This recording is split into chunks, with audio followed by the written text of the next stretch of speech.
ಎಲ್ಲರಿಗೂ ಹಾಯ್, ನನ್ನ ಚಾನೆಲ್ಗೆ ಸ್ವಾಗತ. ಈ 2026 ನವರಾತ್ರಿ ಹಬ್ಬದಲ್ಲಿ ನೀವೇನಾದ್ರೂ ಮೊದಲ ಬಾರಿಗೆ ಅಂದ್ರೆ ಫಸ್ಟ್ ಟೈಮ್ ಬೊಂಬೆ ಕೂಡಿಸ್ಬೇಕು ಅಂತ ಅನ್ಕೋತಾ ಇದ್ದೀರಾ ಅಂತಂದ್ರೆ ಯಾವ ರೀತಿ ಬೊಂಬೆನ ತಗೋಬೇಕು?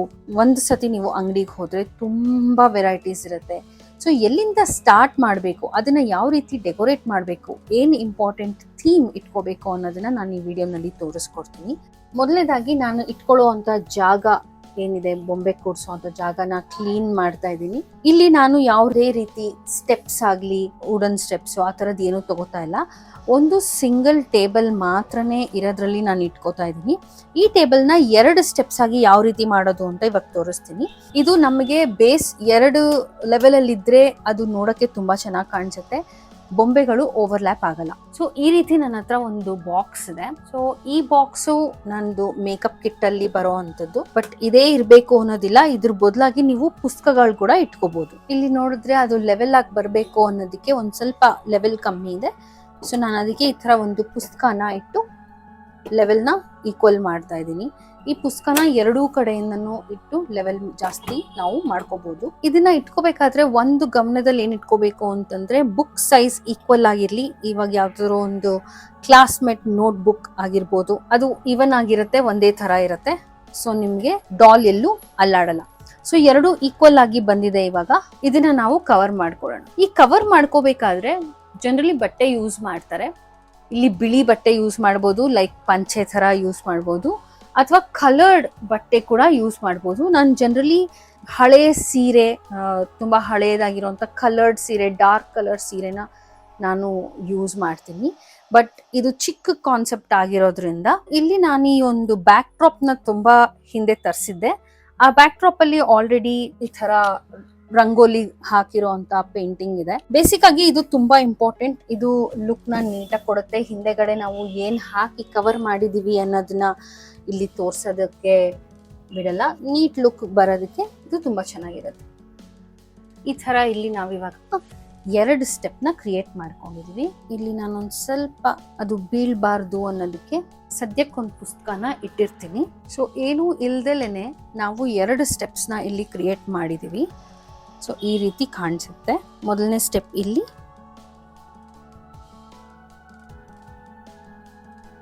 ಇದೆರಡು ನಾನು ಹೀಗೆ ತೆಗೆದ್ರೆ ಅದು ಜಾರ್ಕೊಂಡು ಬರುತ್ತೆ ಅನ್ನೋದಕ್ಕೋಸ್ಕರ ಬೊಂಬೆ ಇಡೋ ತನಕ, ಒಂದು ಭಾರದ ಐಟಮ್ ಇಡೋ ತನಕ ನಾನು ಈ ಪುಸ್ತಕಗಳನ್ನ ಇಲ್ಲಿ ಇಟ್ಟಿದ್ದೀನಿ. ಬೊಂಬೆ ಇಟ್ಟಿದ ತಕ್ಷಣ ಅದನ್ನ ತೆಗೆದು ಬಿಡ್ತೀನಿ. ಅಂಡ್ ಅದೇ ಕೆಳಗಡೆ ಇರೋಂಥ ಟೇಬಲ್ ಹಾಗೆ ಫ್ಲೋ ಆದ್ರೆ ಒಂದು ಬಾರ್ಡರ್ ಅಲ್ಲೂ ಕೂಡ ಕಾಣಿಸುತ್ತೆ. ಈ ತರ ನೀವು 1-2 ಬ್ಯಾಕ್ ಡ್ರಾಪ್ ಅಂತದ್ದು ಅಥವಾ ಹಳೆ ಸೀರೆ ಇರೋ ಅಂಥದ್ದನ್ನ ತಗೋಬಹುದು. ಈ ಕಾರ್ನರ್ಸ್ ಎಲ್ಲಾನು ಆಮೇಲೆ ನಾವು ಈ ರೀತಿ ಪಿನ್ ಮಾಡಿ ಸೆಕ್ಯೂರ್ ಮಾಡ್ಕೊಳ್ಳೋಣ. ಸೊ ದಟ್ ಇಲ್ಲೆಲ್ಲೂ ಈ ತರ ಅದು ಹ್ಯಾಂಗ್ ಆಗ್ತಾ ಇರೋ ತರ ಅಲ್ದಲೆ ಫೋಲ್ಡ್ ಮಾಡಿ ಹೀಗೆ ಮಡ್ಚ್ಕೊಂಡು ಒಳಗಡೆಗೆ ಟಕ್ ಮಾಡ್ಕೋಬಹುದು. ಸೇಫ್ಟಿ ಪಿನ್ ಹಾಕಿ ಕೂಡ ಇದನ್ನ ಕ್ಲೋಸ್ ಮಾಡ್ಕೋಬಹುದು. ನೆಕ್ಸ್ಟ್, ಮೊದಲನೇದಾಗಿ ಯಾವ ತರ ಬೊಂಬೆನ ಇಡಬೇಕು. ಕಾಮನ್ ಆಗಿ ನಾವು ಕಳಶ ಇಡ್ತೀವಿ, ಪಟ್ಟದ ಗೊಂಬೆ ಇಡ್ತೀವಿ, ಅದು ಇದ್ದೇ ಇರಬೇಕು ಅಲ್ವಾ. ಬೊಂಬೆಗಳನ್ನ ಪ್ರಿಸರ್ವ್ ಮಾಡೋದು ಕೂಡ ತುಂಬಾ ಇಂಪಾರ್ಟೆಂಟ್. ದಶಾವತಾರದಲ್ಲಿ ಮೊದಲನೇ ಬೊಂಬೆ ಬಂದು ಈ ತರ ಕವರ್, ಪ್ಲಾಸ್ಟಿಕ್ ಕವರ್ ನಲ್ಲಿ ಸೀಲ್ ಮಾಡಿ ಅದ್ರ ಮೇಲೆ ಒಂದು ಪೇಪರ್ ಕವರ್ನ ರ್ಯಾಪ್ ಮಾಡಿದ್ದೀನಿ. ಪ್ರತಿ ಡಾಲ್ಗೂ ಇದೇ ರೀತಿ ಮಾಡಿದ್ದೀನಿ. ಸೊ ಮಾರ್ಕೆಟ್ ನಲ್ಲಿ 2 ತರ ಸಿಗುತ್ತೆ. ಮಣ್ಣಿಂದೊಂದು ಸಿಗುತ್ತೆ, ಫೈಬರ್ದೊಂದು ಸಿಗುತ್ತೆ, ಪೇಪರ್ ಮೆಶ್ ಒಂದು ಸಿಗುತ್ತೆ. ಬಟ್ ಆಕ್ಚುಲಿ ತುಂಬಾ ಬಾಳಿಕೆ ಬರೋದು ಅಂತಂದ್ರೆ ಮಣ್ಣಿನ ಗೊಂಬೆನೆ. ಈ ಮಣ್ಣಿನ ಗೊಂಬೆನಲ್ಲಿ ಆಯಿಲ್ ಪೇಂಟ್ ಇರೋವಂಥದ್ದು ತಗೊಂಡಿದ್ದೀನಿ. ಸುಮಾರು ಇದೊಂದು 1.5 ಫೀಟ್ ಆದ್ರೂ ಇರಬಹುದು. ಅಂಡ್ ಏನಕ್ಕೆ ಇಷ್ಟಾದ್ರೂ ಇರಬೇಕು ಅಂತಂದ್ರೆ ಮುಖ ನೀಟಾಗಿ ಕಾಣಿಸುತ್ತೆ. ತುಂಬಾ ಪುಟ್ಟದಾಗಿರೋಂಥದ್ದು ತಗೊಂಡ್ರೆ ಮುಖ ಲಕ್ಷಣ ಇರಲ್ಲ. ಮೂಗು ಒಂದೊಂದ್ಸತಿ ಸರಿಯಾಗಿ ಪ್ರಿಸರ್ವ್ ಮಾಡಿಲ್ಲ ಅಂತಂದ್ರೆ ಮೂಗು ಕಿತ್ತೋಗುತ್ತೆ. ಆ ಥರ ಅರ್ಧಂಬರ್ಧ ಕಿತ್ತೋಗಿರೋ ಅಂತ ಬೊಂಬೆಗಳನ್ನ ನಾವು ಇಡಬಾರ್ದು. ಆ ಥರ ಏನಾದರೂ ಇದ್ರೆ ಬೊಂಬೆಗಳು, ಅದನ್ನ ನೀವೇ ಒಂದು DIY ತರ ಮಾಡಿ ಒಂದು ಚಿಕ್ಕ ಕ್ಲೇ ತಗೊಂಡು ಅದನ್ನ ಫಿಕ್ಸ್ ಮಾಡಿ ಪೇಂಟ್ ಮಾಡ್ಬೋದು. ಇಲ್ಲ ಅಂತಂದ್ರೆ ಹಳೇದಾಗಿದ್ರೆ, ಕಲರ್ ಎಲ್ಲ ಹೋಗ್ಬಿಟ್ಟಿದೆ ಅಂತಂದ್ರೆ ಅದನ್ನ ಕೂಡ ಸರಿ ಮಾಡಿ ಕೊಡ್ತಾರೆ. ನಾನು ಪ್ರಿಸರ್ವ್ ಮಾಡೋದು ಈ ರೀತಿ ಮಾಡ್ತೀನಿ. ಕೆಲವೊಂದು ಪ್ಲಾಸ್ಟಿಕ್ ಬಾಕ್ಸ್ ನಲ್ಲಿ ಮಾಡಿದ್ದೀನಿ, ಕೆಲವೊಂದು ಕಾರ್ಟನ್ ಬಾಕ್ಸ್ ನಲ್ಲೇ ಇರುತ್ತೆ.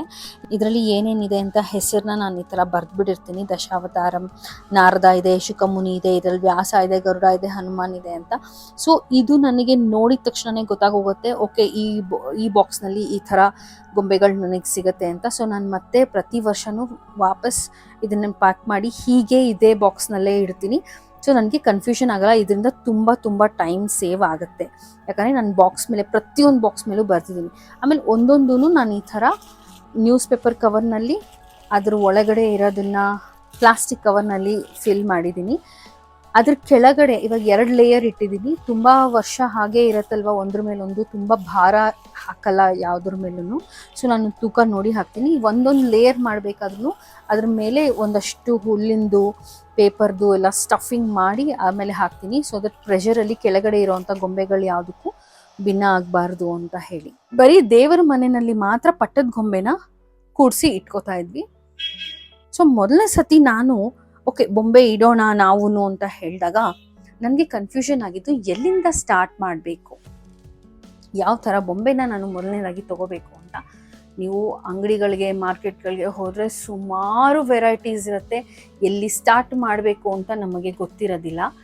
ಸೊ ನನಗೆ ಒಂದು ಕಸಿನ್ ಏನಂತ ಅಡ್ವೈಸ್ ಮಾಡಿದ್ದು ಅಂತಂದರೆ, ಏನೋ ಒಂದು ಅರ್ಥ ಇಲ್ಲದೆ ಇರೋವಂಥದ್ದು ಅಥವಾ ಯಾವುದೋ ಒಂದು ಬೊಂಬೆ ನೋಡಿ ತುಂಬ ಚೆನ್ನಾಗಿದೆ, ನನಗದು ಇಷ್ಟ ಆಯಿತು ಅಂತ ಇಟ್ಕೊಳ್ಳೋ ಅಂಥದ್ದು, ಮೈಂಡಲ್ಲಿ ಒಂದು ಥೀಮ್ ಅಂತ ಫಿಕ್ಸ್ ಮಾಡ್ಕೋಬೇಕು ಅಂತ ಹೇಳಿದ್ರು. ಮೊದಲನೇದಾಗಿ ಏನಿರಬೇಕು, ದಶಾವತಾರ ಸೆಟ್ ಇರಬೇಕು.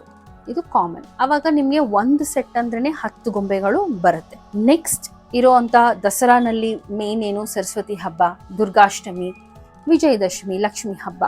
ಸೊ ಲಕ್ಷ್ಮಿ, ಸರಸ್ವತಿ, ದುರ್ಗೆ ಈ 3 ಇದ್ದೇ ಇರಬೇಕು. ನೆಕ್ಸ್ಟ್ ನಿಮಗೆ ಕಳಶ ಇಡೋದಕ್ಕೆ ಜಾಗ ಆ್ಯಂಡ್ ಪಟ್ಟದ ಗೊಂಬೆ ಇಡೋದಕ್ಕೆ ಜಾಗ. ಇದು ಬಿಗಿನಿಂಗ್. ದಶಾವತಾರ ಇಲ್ಲ ಅಂದರೆ ಮೊದಲನೇದಾಗಿ ದಶಾವತಾರನೇ ಪರ್ಚೇಸ್ ಮಾಡಿ. ನೆಕ್ಸ್ಟ್ ಏನು ತಗೋಬೋದು, ಅಷ್ಟಲಕ್ಷ್ಮಿ ತಗೋಬೋದು, ಸಪ್ತಮಾತ್ರಿಕೆಯರ್ ತಗೋಬೋದು, ನವದುರ್ಗ ತಗೋಬೋದು. ಇಲ್ಲಿ ನಾನು 3 ತಗೊಂಡು ಜಾಸ್ತಿ ಹೈಟ್ ಮಾಡ್ಕೊಳ್ಳೋದಕ್ಕಿಂತ ನಾನಿಲ್ಲಿ ಮೊದಲನೇ ಪರ್ಚೇಸ್ನ ಇಲ್ಲಿ ತೋರಿಸ್ತಾ ಇದ್ದೀನಿ. Which is very simple. ತುಂಬ ಕಮ್ಮಿ ಟೈಮ್ ತೊಗೊಳುತ್ತೆ. ನಿಮಗೆ ಹಬ್ಬ ಅಂದರೆ 2 ಬಾಕ್ಸ್ ಮಾತ್ರನೇ ಫಿಟ್ ಆಗೋ ಅಂಥದ್ದು. ನಾನಿಲ್ಲಿ ಒಂದೊಂದೇ ಜೋಡಿಸ್ತಾ ಬರ್ತೀನಿ. ನೀವು ಡಾರ್ಕ್ ಕಲರ್ ಬ್ಯಾಕ್ಗ್ರೌಂಡ್ ಹಾಕಿದ್ರೂ ಕೂಡ, ಅಂದರೆ ಬಟ್ಟೆಯನ್ನು ಹಾಕಿದ್ರೂ ಕೂಡ ತುಂಬ ಚೆನ್ನಾಗಿ ಕಾಣಿಸುತ್ತೆ ಕಲರ್ಡ್ ಡಾಲ್ಸ್ ಇದ್ದರೆ. ಇದರಲ್ಲಿ ನಿಮಗೆ ಬೇರೆ ವೆರೈಟೀಸ್ ಸಿಗುತ್ತೆ. ಅಂದರೆ ಕಂಪ್ಲೀಟ್ ಮಣ್ಣಿಂದ ಮಾಡಿರೋ ಅಂಥದ್ದು, ಏನು ಕಲರ್ ಇಲ್ಲದೆ ಇರೋವಂಥದ್ದು ಸಿಗುತ್ತೆ. ಕಂಪ್ಲೀಟಾಗಿ ವೈಟ್ನಲ್ಲಿ ಇರೋವಂಥದ್ದು ಸಿಗುತ್ತೆ. ಇನ್ನೊಂದು ಕಲ್ಲು ನಲ್ಲಿ ಕೆತ್ತನೆ ಇರೋ ಅಂಥ ಒಂದು ಮಾಡೆಲ್ ಸಿಗುತ್ತೆ. ಆ್ಯಂಡ್ ಇಂಚಸ್ ಕೂಡ ನಿಮಗೆ ಅರೌಂಡ್ 5 to 10 ಇಂಚಸ್ಸಿಂದ ಹಿಡಿದು ಎಷ್ಟು ಎತ್ತರ ಬೇಕಾದ್ರೂ 3 feet ತನಕ ನಿಮಗೆ ಬೊಂಬೆಗಳು ಸಿಗುತ್ತೆ. ಬಟ್ 3 feet ಎಲ್ಲ ಹೋದರೆ ಮಣ್ಣಿಂದ ಆಗಿರಲ್ಲ, ಪೇಪರ್ ಮೆಶ್ ಆಗಿರುತ್ತೆ. ಪೇಪರ್ ಮೆಶ್ ಅನ್ನೋದಷ್ಟು ಬಾಳಿಕೆ ಬರಲ್ಲ. ಸೊ ಅದರಿಂದ ನಾವು ಜಾಸ್ತಿ ತಗೊಳ್ಳೋದೆ ಮಣ್ಣಿನ ಗೊಂಬೆ. ಇದನ್ನ ಮತ್ತೆ ಹಾಗೆ ಪ್ರಿಸರ್ವ್ ಮಾಡಿ ಇಡಬೇಕು ಅಷ್ಟೇನೆ. ಎಲ್ಲಾನು ಒಂದು ಡ್ರೈ ಕ್ಲಾತ್ ಅಲ್ಲಿ ತಗೊಂಡು ಒಂದ್ಸತಿ ಇಡೋದಕ್ಕೆ ಮುಂಚೆ ಒರೆಸ್ಕೋತಾ ಕವರ್ನಲ್ಲಿ ಹಾಕಿ ಎತ್ತಿಟ್ರೆ ತುಂಬಾ ಚೆನ್ನಾಗಿರುತ್ತೆ. ಇದು ಆಲ್ರೆಡಿ ನಂದು 3-4 ವರ್ಷ ಆಯಿತು ಈ ಗೊಂಬೆಗಳು ಹಾಗೇ ಇದೆ. ಸೊ ಮೊದಲನೇದಾಗಿ ಮತ್ಸ್ಯ, ಕೂರ್ಮ, ವರಾಹ, ನರಸಿಂಹ, ವಾಮನ, ಪರಶುರಾಮ, ರಾಮ, ಇನ್ನೊಂದು ಸ್ವಲ್ಪ ಹತ್ರ ಇರೋಣ, ಕೃಷ್ಣ, ಇದು ಬಲರಾಮ ಈ ಕಡೆ ಇರೋದು, ಇದು ಕಲ್ಕಿ. ಈ ಅರೇಂಜ್ ಮಾಡ್ಕೊಳ್ಳೋದಕ್ಕೆ ತುಂಬ ಟೈಮ್ ತಗೊಳುತ್ತೆ. ಒಂದೊಂದ್ಸತಿ ಅಡ್ಜಸ್ಟ್ ಆಗಲ್ಲ, ಹೈಟ್ ಅಡ್ಜಸ್ಟ್ ಆಗಲ್ಲ, ಒಂದ್ರ ಹಿಂದೆ ಒಂದು ಓವರ್ಲ್ಯಾಪ್ ಆಗ್ತಿದೆಯಾ ಇಲ್ವಾ, ಈ ಥರ ಎಲ್ಲ ನೋಡ್ಕೋಬೇಕಾಗತ್ತೆ. ಅದರಿಂದ ನೀವು ಏನಾದರೂ ಡೆಕೋರೇಟ್ ಮಾಡಬೇಕು ಅಂತಂದರೆ ಮುಂಚೆನೇ ಸ್ಟಾರ್ಟ್ ಮಾಡಬೇಕಾಗತ್ತೆ. ಸೊ ನಾವೇನು ಮಾಡ್ತೀವಿ ಅಂತಂದರೆ ಪಿತೃ ಪಕ್ಷದ ಕೊನೆ ಅಮಾವಾಸ್ಯೆನಲ್ಲೇ ಸ್ಟಾರ್ಟ್ ಮಾಡ್ತೀವಿ. ಸೊ ನೆಕ್ಸ್ಟ್ ಡೇ ಬರೀ ಕಲಶ ಒಂದೇ ಇಟ್ಟು ಪೂಜೆ ಸ್ಟಾರ್ಟ್ ಮಾಡೋದಕ್ಕೆ ಸರಿ ಹೋಗುತ್ತೆ. ಯಾಕಂದರೆ ನಮಗೆ ಅರೇಂಜ್ಮೆಂಟಲ್ಲೇ ತುಂಬ ಟೈಮ್ ತಗೊಳುತ್ತೆ. ಮತ್ತೆ ಅದು ಲೆವೆಲ್ ಆಗಿದೆಯಾ, ಸರಿಯಾಗಿದೆಯಾ, ಶಿಫ್ಟ್ ಮಾಡಬೇಕು, ಇನ್ಯಾವುದೋ ಬೊಂಬೆ ಮುಖ ಕರೆಕ್ಟಾಗಿ ಕಾಣಿಸ್ತಾ ಇಲ್ಲ ಅಂತಂದರೆ ಅದನ್ನು ಸರಿ ಮಾಡಬೇಕು, ಈ ಥರ ಸುಮಾರು ಇರುತ್ತೆ. ಸೊ ಇದಕ್ಕೆ ನೀವು ಅಟ್ಲೀಸ್ಟ್ ಕಮ್ಮಿ ಬೊಂಬೆ ಇದ್ದರೆ 2 ದಿವಸ ಮುಂಚೆ, ಜಾಸ್ತಿ ಬೊಂಬೆ ಇದ್ದರೆ 1 ವಾರದ ಮುಂಚೆಯಿಂದನೇ ಶುರು ಮಾಡಬೇಕಾಗತ್ತೆ. ಯಾಕಂದರೆ ಇದಂತೂ ನಾನು ಟೇಬಲ್ ಇಟ್ಕೊಂಡು ಮಾಡಿರೋವಂಥದ್ದು. ಕೆಲವರು ಸ್ಟೆಪ್ಸ್ ಎಲ್ಲ ಮಾಡಬೇಕಂದ್ರೆ ಸ್ಟೆಪ್ಸ್ ಅರೇಂಜ್ಮೆಂಟ್ ಮಾಡಬೇಕಾಗತ್ತೆ. ಚಿಕ್ಕ ಮಿನಿಯೇಚರ್ ಬೊಂಬೆ ಇದೆ ಅಂತಂದರೆ ಅದನ್ನೆಲ್ಲ ಇಡೋದಕ್ಕೆ ನೋಡೋದಕ್ಕೆ ಚಿಕ್ಕದಂತ ಅಂತ ಅನ್ಸತ್ತಷ್ಟೇ ಹೊರತುನು 1 hour 2 hours ಇಡೀ ದಿವಸನೇ ಬೇಕಾಗತ್ತೆ ಬರೀ ಅರೇಂಜ್ ಮಾಡೋದ್ರಲ್ಲಿ. ನೆಕ್ಸ್ಟ್ ಸೆಟ್ ಆಫ್ ಗೊಂಬೆನ ಅರೇಂಜ್ ಮಾಡೋಣ ಇವಾಗ. ಇದೆಲ್ಲ ಕಂಪ್ಲೀಟ್ ದಶಾವತಾರ ಸೆಟ್ ಆಗಿದೆ. ಸೊ ಇಲ್ಲಿಂದ ನಾನು ಸ್ಟಾರ್ಟ್ ಮಾಡಿದ್ದೀನಿ, ಯಾಕಂದ್ರೆ ಅದು ಅಷ್ಟು 9ಕ್ಕೆ ಸಾಕಾಗುತ್ತೆ. ಒಂದಕ್ಕೊಂದು ತುಂಬಾ ಹತ್ರ ಇಟ್ಟರೆ ಅದು ಅಷ್ಟು ನೀಟಾಗಿ ಕಾಣಿಸಲ್ಲ, ಸ್ವಲ್ಪ ಗ್ಯಾಪ್ ಇರಬೇಕು ಅಂತ ಅಟ್ಲೀಸ್ಟ್ 1 ಫಿಂಗರ್ ಗ್ಯಾಪ್ ಆದ್ರೂ ನಾನಿಲ್ಲಿ ಇಟ್ಟಿದ್ದೀನಿ. ಸೊ ಇಲ್ಲಿಂದ ಮತ್ಸ್ಯ, ಕೂರ್ಮ, ವರಾಹ, ನರಸಿಂಹ, ವಾಮನ, ಪರಶುರಾಮ, ರಾಮ, ಕೃಷ್ಣ, ಬಲರಾಮ, ಕಲ್ಕಿ. ಈಗ ಬಲರಾಮನೇ ದಶಾವತಾರದಲ್ಲಿ ಕೊಟ್ಟಿರೋ ಅಂಥದ್ದು. ನೀವು ಬುದ್ಧ ಅಂತ ಕೆಲವರು ಹೇಳ್ತಾರೆ, ಆದರೆ ಜನರಲಿ ಬೊಂಬೆ ಹಬ್ಬದಲ್ಲಿ ಸಿಗೋ ಅಂತ ಥೀಮಲ್ಲಿರೋದೇ ಅದು ಬಲರಾಮ. ಇದು ಹಯವದನೂ ಅಲ್ಲ, ದಿಸ್ ಇಸ್ ಕಲ್ಕಿ. ನಾನು ಮುಂಚೆ ಅದು ಕಲ್ಕಿ ಅಂತ ಹೇಳಿ ಅನ್ಕೊಂಡಿದ್ದೆ, ಬಟ್ ಯಾಕಂದ್ರೆ ಕೊಡ್ಲು ಇಟ್ಕೊಂಡಿದ್ದಾನೆ ಅಂತ ಅನ್ಕೊಂಡು, ಬಟ್ ಆಕ್ಚುಲಿ ಹಾರ್ಸ್ ಮೂಲಕ ಬರೋದೇ ಕಲ್ಕಿ. ಸೊ ಹಾರ್ಸ್ ಇದು ದಶಾವತಾರದಲ್ಲಿ ಕೊನೆ ಡಾಲ್ ಅಂದ್ರೆ ಇದನ್ನ ಇಡ್ಬೇಕಾಗತ್ತೆ. ರಾಮರ ಜೊತೆ ಇರೋದು ಬಲರಾಮ, ಅವನ ಅಣ್ಣ, ಅದನ್ನ ದಶಾವತಾರದಲ್ಲಿ ಇಟ್ಟಿದ್ದಾರೆ. This is how you get when you purchase. So let's go with the second set. ಇಲ್ಲಿ ಸೆಂಟರ್ನಲ್ಲಿ ನಾನೊಂದು ಮಣೆ ಇಡ್ತಾ ಇದ್ದೀನಿ. ಈ ಮಣೆ ಕಳಶ ಇಡೋದಕ್ಕೆ. ಓಕೆ, ಇದನ್ನ ಸೆಂಟರ್ಗೆ ಮಾಡೋಣ. ಪಟ್ಟದ ಗೊಂಬೆನ ಸೆಂಟರ್ನಲ್ಲಿ ಇಡೋಣ. ಈ ಗೊಂಬೆಗಳನ್ನ ಹ್ಯಾಂಡಲ್ ಮಾಡಬೇಕಾದ್ರೆ ತುಂಬಾ ಹುಷಾರಾಗಿ ಹ್ಯಾಂಡಲ್ ಮಾಡಬೇಕಾಗತ್ತೆ. ಈಗ ನೀವು ಅನ್ಕೋಬಹುದು, ಏನಕ್ಕೆ ನಾನು ಪಟ್ಟದ ಗೊಂಬೆನ ಇಲ್ಲಿ ಇಟ್ಟಿದ್ದೀನಿ, ಇಲ್ಲಿ ಯಾಕೆ ಇಟ್ಟಿಲ್ಲ ಅಂತ. ಇಲ್ಲಿಟ್ರೆ ಏನಾಗತ್ತೆ ಅಂತ ಹೇಳ್ತೀನಿ. ಇಲ್ಲಿಟ್ರೆ ನಾವಿಲ್ಲಿಟ್ಟಾಗ ಇದು ಓವರ್ಲ್ಯಾಪ್ ಆಗುತ್ತೆ, ಹಿಂದೆಗಡೆ ಇರುವಂತ ಬೊಂಬೆಗಳ ಮುಖ ಸ್ಟ್ರೈಟ್ ಆಂಗಲ್ ಅಲ್ಲಿ ಕಾಣಿಸೋದಿಲ್ಲ. ಸೊ ನಾನು ಅದಕ್ಕೆ ಪಟ್ಟದ ಗೊಂಬೆ ಇಸ್ ಅ ಮಸ್ಟ್. ಸೊ ನಾನು ಇದು ಪಟ್ಟದ ಗೊಂಬೆನ ಇಲ್ಲಿ ಇಡ್ತಾ ಇದ್ದೀನಿ. ನಾವು ಕಳಶನ ಬೇಕಿದ್ರೆ ಇಲ್ಲೂ ಇಟ್ಕೋಬಹುದು, ಅಥವಾ ಕಳಶನ ಇಲ್ಲೂ ಇಟ್ಕೋಬಹುದು. ಕಳಶ ನಮಗೆ ಅನುಕೂಲವಾಗಿ ಹತ್ರದಲ್ಲಿರಬೇಕು.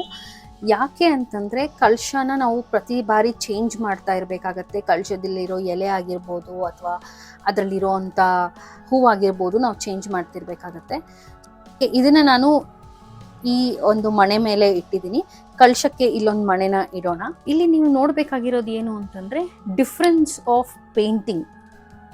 ಈ ಕಡೆ ಸರಸ್ವತಿ, ಈ ಕಡೆ ಲಕ್ಷ್ಮಿ. ಪೇಂಟಿಂಗ್ ಅಲ್ಲಿ ಡಿಫ್ರೆನ್ಸ್ ಏನು ಅಂತಂದ್ರೆ ಇದು ಮ್ಯಾಟ್ ಫಿನಿಶ್ ಪೇಂಟಿಂಗ್. ಹತ್ರದಿಂದ ತೋರಿಸ್ತೀನಿ.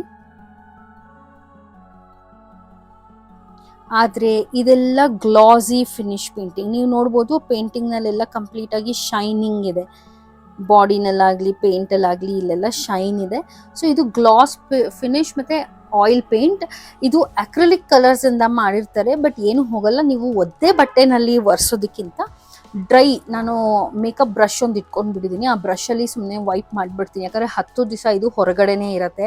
ಇದಕ್ಕೆ ಪೂಜೆ 10 ದಿವಸ ಹೊರಗಡೆನೇ ಆಗೋದ್ರಿಂದ ಧೂಳು ಬೀಳೋ ಚಾನ್ಸಸ್ ಇರುತ್ತೆ. ಯಾಕಂದ್ರೆ ನಾವು ಯಾವ ಬೊಂಬೆನೂ ಮುಟ್ಟೋದಿಲ್ಲ ಒಂದ್ಸತಿ ಇಟ್ಟ ಮೇಲೆ. ಸೊ ಅದರಿಂದ ಬ್ರಷ್ ಇಟ್ಕೊಂಡು ಅದರಲ್ಲಿ ನೀವು ವೈಪ್ ಮಾಡಿ ಒಂದು ಪ್ಲಾಸ್ಟಿಕ್ ಕವರ್, ಅದ್ರ ಮೇಲೆ ಒಂದು ನ್ಯೂಸ್ ಪೇಪರ್ ಕವರ್ನ ಹಾಕಿ ಕವರ್ ಮಾಡಿ ಬಾಕ್ಸ್ನಲ್ಲಿ ಪ್ಯಾಕ್ ಮಾಡಿ ಸೀಲ್ ಮಾಡಿಟ್ರೆ ಹಾಗೆ ಪ್ರಿಸರ್ವ್ ಆಗಿ ಇರುತ್ತೆ. ಇಲ್ಲಿ ನನ್ನ ಹತ್ರ 2 ಥರ ಮಣೆ ಇದೆ. ಮಣೆ ಯಾಕೆ, ಅಗೇನ್ ಹೈಟ್ಗೋಸ್ಕರ ಅಷ್ಟೇ. ಕಳಶ ತುಂಬಾ ಪುಟ್ಟದಾಗಿದ್ರೆ ಪುಟಾಣಿ ತಟ್ಟೆನಲ್ಲಿ ಕಳಶ ಕನ್ನಡಿನ ಇಟ್ಟು ಇಲ್ಲಿ ಇಡ್ಬೋದು, ಪೂಜೆ ಮಾಡೋದಕ್ಕೆ ಈಸಿ ಆಗುತ್ತೆ. ಕಳಶ ಒಂದು ಸ್ವಲ್ಪ ದೊಡ್ಡದಿದ್ರೆ ನೀವು ಅದ್ರ ತಕ್ಕಂತೆ, ಅದ್ರ ಸೈಜ್ಗೆ ತಕ್ಕಂತೆ ನೀವು ಮಣೆನ ಆರಿಸ್ಕೋಬಹುದು. ಬಟ್ ಮಣೆ ಮೇಲೆ ಇಟ್ರೇನೆ ಚೆನ್ನಾಗಿರುತ್ತೆ, ಯಾಕಂದ್ರೆ ಕೆಳಗಡೆ ರಂಗೋಲಿ ಹಾಕೋದಕ್ಕೆ ಸರಿ ಇರುತ್ತೆ, ಆಮೇಲೆ ದೀಪಗಳು ಹಚ್ಚೋದಕ್ಕೆ ಸರಿ ಇರುತ್ತೆ. ಇವಾಗ ಇಂಥ ಕಡೆ ಇಟ್ಟರೆ ದೀಪನೆಲ್ಲ ಹಚ್ಬೋದು, ಈ ಕಡೆ ದೀಪ ಹಚ್ಬೋದು. ದೀಪಕ್ಕೆ ಕೂಡ ನೀವು ಮಣೆನ ಈ ಥರ ಇಟ್ಟು ದೀಪನ ಅದ್ರ ಮೇಲೆ ಇಡ್ಬೋದು, ಸೊ ಬಟ್ಟೆ ಹಾಳಾಗಲ್ಲ ಅನ್ನೋದಕ್ಕೆ. ಸೊ ಇಲ್ಲಿ ನಾನು ಆಲ್ರೆಡಿ ರಂಗೋಲಿ ಇರೋದ್ರಿಂದ ಇಲ್ಲಿ ಇಡ್ತಾ ಇದ್ದೀನಿ ಕಳಶಕ್ಕೆ. ನಾವು ಓದೋ ಅಂಥ 1-2 ಪುಸ್ತಕಗಳನ್ನ ನೀವು ಸರಸ್ವತಿ ಮುಂದೆ ಈ ಥರ ಇಟ್ಟು ಸರಸ್ವತಿ ಪೂಜೆ ದಿವಸ ಪೂಜೆ ಮಾಡ್ಬೋದು. ಇದಕ್ಕೆ ಇನ್ನು ಡೆಕೋರೇಷನ್, ನೆಕ್ಸ್ಟ್ ಲೆವೆಲ್ ಡೆಕೋರೇಷನ್ ಏನಿದೆ, ಇದರಲ್ಲಿ ತುಂಬ ಇಂಪಾರ್ಟೆಂಟ್ ಸ್ಟೆಪ್ ಇದನ್ನು ನಾನು ನಿಮಗೆ ಹೇಳಬೇಕು. ಅದು ಬಂದು ಲೈಟಿಂಗ್. ಲೈಟಿಂಗ್ನಲ್ಲಿ ಸೀರಿಯಲ್ ಸೆಟ್ ಲೈಟಿಂಗ್ ಅಂತ ಬರುತ್ತೆ ಅಲ್ವಾ, ಇದರಲ್ಲಿ ಮೇಯ್ನ್ ಆಗಿ ಕಾಪರ್ ವೈರ್ ಇರೋವಂಥ ಲೈಟಿಂಗ್ನ ನೀವು ತಗೋಬೇಕು. ಇಲ್ಲಿ ನಾನು ಈ ಥರ ಕಾಪರ್ ವೈರ್ ಇರೋವಂಥದ್ದನ್ನ ತಗೊಂಡಿದ್ದೀನಿ. ಇದನ್ನ ಹಾಗೆ ಒಂದು ಪ್ಲಾಸ್ಟಿಕ್ ಇದರಲ್ಲಿ ಸುತ್ತಿಟ್ಟಿದ್ದೀನಿ. ದ ರೀಸನ್ ಇಸ್ ನಾವು ಮತ್ತೆ ಯೂಸ್ ಮಾಡಬೇಕಾದ್ರೆ ಅದು ಟ್ಯಾಂಗಲ್ ಆಗಿ ಗಂಟುಗಳಾಗಿ ಸಿಕ್ಕಾಕೊಂಡು ಹಾಳಾಗಿ ಹೋಗ್ಬಾರ್ದು ಅಂತ. ಮೊದಲೇ ವೈರ್ ಅಲ್ವಾ. ಸೊ ಇದರಲ್ಲಿ ಒಂದು ಅಡ್ವಾಂಟೇಜ್ ಏನು ಅಂತಂದ್ರೆ ಪ್ಲಾಸ್ಟಿಕ್ ವಯರ್ ಇರಲ್ಲ, ಸೊ ಅದು ಅನ್ಇವನ್ ಆಗಿ ಕಾಣಿಸಲ್ಲ, ಬರೀ ಲೈಟ್ ಮಾತ್ರನೇ ಕಾಣಿಸುತ್ತೆ ಆ್ಯಂಡ್ ನೋಡೋಕ್ಕೆ ತುಂಬ ಅಂದರೆ ತುಂಬ ಚೆನ್ನಾಗಿರುತ್ತೆ. ಸೊ ನಾನು ಇಲ್ಲಿಂದ ಇದನ್ನು ಇಡ್ತಾ ಹೋಗ್ತೀನಿ. ಇದು ಇನ್ನೊಂದು ಏನಂದ್ರೆ ನಮಗೆ ಹೆಂಗೆ ಬೇಕೋ ಹಾಗೆ ನಾವು ಅದನ್ನು ಬೆಂಡ್ ಮಾಡ್ಕೋಬೋದು, ಆ ಆಪ್ಷನ್ ಇರುತ್ತೆ. ವಾಪಸ್ ಒಂದ್ಸತಿ ಇದೆಲ್ಲ ಆಗಿದ ತಕ್ಷಣನೇ ನಾವು ತೆಗೆದು ಎತ್ತಿಡಬೇಕು ಅಂದ್ರೂ ಅದು ಒಂದು ಸುಮಾರು ಕೆಲಸನೇ, ಅದೇನು ಕಮ್ಮಿ ಅಲ್ಲ. ಅದಕ್ಕೆ ಒಂದು ದಿವಸ ಪೂರ್ತಿ ಬರುತ್ತೆ. ಬಟ್ ನಾವೇನು ಮಾಡ್ತೀವಿ ಅಂತಂದರೆ ಕೊನೆ ದಿವಸ ವಿಜಯದಶಮಿ ದಿವಸ ಆಗಿದ ತಕ್ಷಣನೇ ಮಾನೇ ದಿವಸನೇ ಅಂದರೆ ಅವತ್ತಿನ ದಿವಸ ಸಂಜೆ ಆರತಿ ಆಗಿದ ತಕ್ಷಣನೇ ನಾವು ಕದಲ್ಸ್ಬಿಡ್ತೀವಿ. ನಾವು ನೆಕ್ಸ್ಟ್ ಡೇ ಇಟ್ಕೊಳ್ಳಲ್ಲ. ಕದಲಿದ ತಕ್ಷಣನೇ ನಾವು ಅದನ್ನು ತೆಗಿಯಕ್ಕೆ ಶುರು ಮಾಡಿಬಿಡ್ತೀವಿ. ಆ್ಯಂಡ್ ಬಿಕಾಸ್ ನಾವು ಮುಂಚೆನೇ ಆ ಬಾಕ್ಸ್ನೆಲ್ಲ ಆರ್ಗನೈಸ್ ಮಾಡ್ಕೊಂಡಿದ್ದೀವಲ್ಲ, ಅದರಿಂದ ನಮಗೆ ತುಂಬ ಅಂದರೆ ತುಂಬ ಸುಲಭ ಆಗುತ್ತೆ. ಫಸ್ಟ್ ನಾವು ಬಾಕ್ಸ್ಗಳಲ್ಲಿ ದೊಡ್ಡ ದೊಡ್ಡ ಐಟಮ್ಸ್ ಏನಿದೆ ಅದನ್ನೆಲ್ಲ ಎತ್ತಿಟ್ಬಿಡ್ತೀವಿ. ಅಂದರೆ ದಶಾವತಾರದ ಸೆಟ್ಟು, ವಿಶ್ವರೂಪ ಸೆಟ್ಟು, ಆ ಥರದ್ದೆಲ್ಲ ಎತ್ತಿಟ್ಬಿಡ್ತೀವಿ. ಆಮೇಲೆ ಚಿಕ್ಕ ಚಿಕ್ಕದನ್ನೆಲ್ಲ ನಿಧಾನಕ್ಕೆ ಎತ್ತಿಟ್ಕೋತೀವಿ.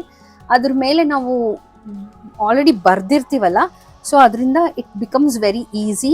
ಇದು ತಂತಿ ಇರೋದ್ರಿಂದ ನಿಮಗೆ ಈ ತಂತಿ ಗೊತ್ತಾಗೋದೇ ಇಲ್ಲ. ಲೈಟ್ ಆನ್ ಮಾಡಿದ ತಕ್ಷಣ ನಾನು ನಿಮಗೆ ತೋರಿಸ್ತೀನಿ. ಸುಮಾರು ಬರುತ್ತೆ. ಒಂದು ಈ ರೀತಿ ಸೆಟ್ಟಲ್ಲಿ ಒಂದು 4 ಲೈನ್ ಅಷ್ಟಾದರೂ ನೀವು ಅದನ್ನು ಹಾಕಬಹುದು. ಸೊ ಈ ರೀತಿ ಕಾಣಿಸುತ್ತೆ. ಲೈಟ್ಸು ಇರುತ್ತೆ. ನಾನು ಲೈಟ್ ಆಫ್ ಮಾಡಿ ಕೂಡ ನಿಮಗೆ ಒಂದ್ಸತಿ ತೋರಿಸ್ತೀನಿ. ನೀವು ಈ ರೀತಿ ಇಟ್ಕೊಂಡಾಗ ನಿಮಗೆ ಬೊಂಬೆಗಳ ಮುಖನೂ ನೀಟಾಗಿ ಕಾಣಿಸುತ್ತೆ ಆ್ಯಂಡ್ ತುಂಬದಂಗೂ ಇರುತ್ತೆ ಹತ್ರ ಇಟ್ಟಿರೋದ್ರಿಂದ. ಇದ್ರ ಜೊತೆಗೆ ನೀವು ಇದನ್ನ ಹೂವಿನಿಂದಾನು ಡೆಕೋರೇಟ್ ಮಾಡ್ಕೋಬಹುದು. ಇದು ದುರ್ಗಿ, ಈ ಕಡೆ ಆ ಕಡೆ ಲಕ್ಷ್ಮಿ ಮತ್ತೆ ಸರಸ್ವತಿ ಇದೆ. ಮಧ್ಯದಲ್ಲಿ ಒಂದು ಮಣೆ ಇಟ್ಟಿದ್ದೀನಿ ಕಳಶಕ್ಕೆ. ಈ ಕಡೆಯಿಂದ ದಶಾವತಾರ, ಮತ್ಸ್ಯ, ಕೂರ್ಮ, ವರಾಹ, ನರಸಿಂಹ, ವಾಮನ. ಸೆಂಟರ್ನಲ್ಲಿ ಪಟ್ಟದ ಗೊಂಬೆ ಇಟ್ಟಿದ್ದೀನಿ. ಪರಶುರಾಮ, ರಾಮ, ಕೃಷ್ಣ, ಬಲರಾಮ ಮತ್ತೆ ಕಲ್ಕಿ. 2 concept and complete concept. Dashavatara ಮತ್ತೆ ಶ್ರೀಶಕ್ತಿ 2 ಬ್ಯಾಲೆನ್ಸ್ ಮಾಡ್ತಾ ಚಿಕ್ಕದಾಗಿ ಸ್ಟಾರ್ಟ್ ಮಾಡಬೇಕು ಅಂದಾಗ ಇಟ್ಕೊಳ್ಳೋ ಅಂತ ನವರಾತ್ರಿ ಗೊಂಬೆ ಹಬ್ಬದ ಥೀಮ್. ಹೋಪ್ ನಿಮ್ಗೆ ಈ ವಿಡಿಯೋ ಇಷ್ಟ ಆಯ್ತು ಅಂತ. ಇನ್ನು ಸಾಕಷ್ಟು ಥೀಮ್ಸ್ ಜೊತೆಗೆ ಐಡಿಯಾ ಇಲ್ಲ ಹೇಗೆ ಸ್ಟಾರ್ಟ್ ಮಾಡಬೇಕು, ಯುನೀಕ್ ಆಗಿ ಯಾವ ರೀತಿ ಬೊಂಬೆಗಳನ್ನ ರೆಡಿ ಮಾಡ್ಕೋಬೇಕು, ಇಟ್ಕೋಬೇಕು, ಎಲ್ಲ ಕಡೆನೂ ಸಿಗೋ ಅಂಥದ್ದನ್ನ ನೀವು ಯಾವ ರೀತಿ ಡಿಫ್ರೆಂಟ್ ಆಗಿ ಇಟ್ಕೊಂಡ್ರೆ ಅದು ಯುನೀಕ್ನೆಸ್ನ ಕ್ರಿಯೇಟ್ ಮಾಡುತ್ತೆ ಅನ್ನೋದನ್ನ ನಾನು ಇನ್ನೂ ಸಾಕಷ್ಟು ವಿಡಿಯೋಸ್ನಲ್ಲಿ ತೊಗೊಂಡು ಬರ್ತೀನಿ. ಐ ಹೋಪ್ ನಿಮ್ಗೆ ಈ ವಿಡಿಯೋ ಇಷ್ಟ ಆಯಿತು ಅಂತ. ಪ್ಲೀಸ್ ನನ್ನ ಚಾನಲ್ನ ಸಬ್ಸ್ಕ್ರೈಬ್ ಮಾಡೋದನ್ನ ಮರಿಬೇಡಿ. ಆ್ಯಂಡ್ ಹಾಗೆ ಯಾರಿಗಾದರೂ ನವರಾತ್ರಿ, ಗೊಂಬೆ, ಫೆಸ್ಟಿವಲ್ಸ್ ಬಗ್ಗೆ ಇನ್ಫಾರ್ಮೇಷನ್ ಬೇಕು ಅಂತಂದರೆ, ಇಂಟ್ರೆಸ್ಟ್ ಇದೆ ಅಂತಂದರೆ ಈ ವಿಡಿಯೋನ ಅವ್ರಿಗೆ ಕೂಡ ಶೇರ್ ಮಾಡಿ. Thank you so much.